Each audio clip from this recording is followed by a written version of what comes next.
За эрцэд 102 гишүүн байна. 126-аас 102. 81%-та.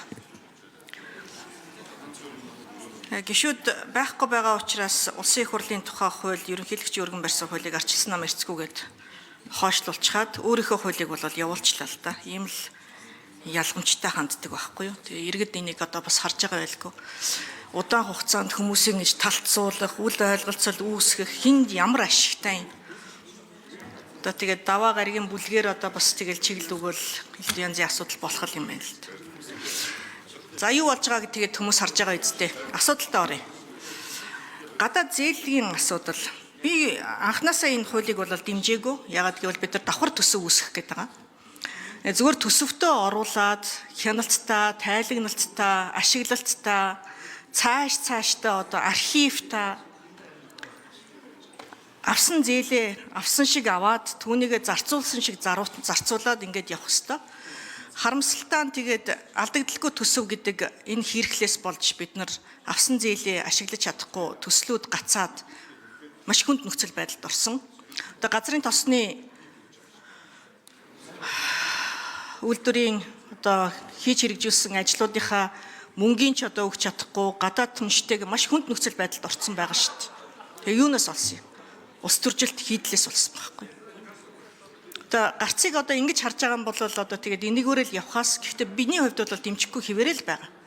Одоо шинэ ерхий сайд, шинэ сангийн сайд энэ асуудлаа уг нь одоо илүү томоор харж асуудлаа шийдвэрлэмээр байгаа байхгүй. Тэгэхээр энийг одоо цаашдаа бас засах, залруулах, төсвөө зөв оруулж ирэх энэ тал дээр минь сайхан сайд анхаараарай. Бид нар бүгдээрээ л энэ олон төсөвтөө байх зовлонг бол мэдэн штэ. Хамтдаа энэ алдааг засах гэж бас 10-12 жил болсон.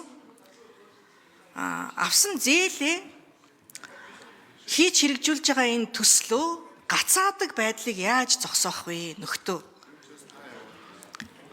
Маш их мөнгө зарцуулчаад ажлынхаа тодорхой хэсгийг хийж хэрэгжүүлээд эхэлчихсэн байхад за гадны компаниудад, гадны хөрөнгө оруулалттай компаниудад амлалтаа өгөөд гэрээгээ байгуулад ажлуудыг эхлүүлчихсэн байгаад зогсоогоод байгаа асуудлыг яах вэ? Хэрхэх вэ? Энэ дээр бол одоо бас толгоогоо ажиллуулахгүй бол болохгүй нэ нөхөд минь. Тэгээд улсын их хурлын гишүүд нь өөрсдөө бас дагаж намраад бас дахиад улс төржөөлийн төсвийн үр ашиггүй зарцуулалтыг өөрсдөө ингэж биеэрээ үлгэрлэн манлайлан одоо яваад ах. Энийг одоо бас юу гэж ойлгох вэ? Маш хариуцлагагүй байна нөхдөд. Энэ дээр л одоо анхаараасаа гэж хүсье те. Одоо өөр ч юу гэх вэ? Баярлалаа.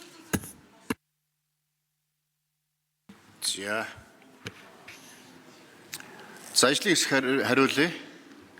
Ажлын хэсгийн ахлагч Жокгүй алдарж авахлан асуултанд хариулна. За энэ хууль бол амин чухал хууль байгаа. Манай улсын төсвийн багтаамж өөрөө гадаад зээл ашиглалт дээр одоо 1.5 их найдаас илүү бид нар зарцуулж чадахгүй байгаа. Хүн болго мэдж байгаа. Манай улс одоо 13.5 их найд төрний гадаад зээл авцсан тэрийг хэрэгжилж чадахгүй байгаа. Хэрэгжилж чадахгүй учраас өдөр тутам хүү төлж байгаа.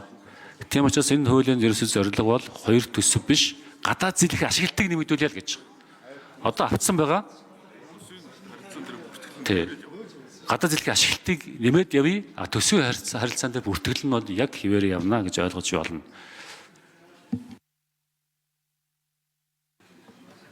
За Баатар Жовын мөнгө соёл гишүүн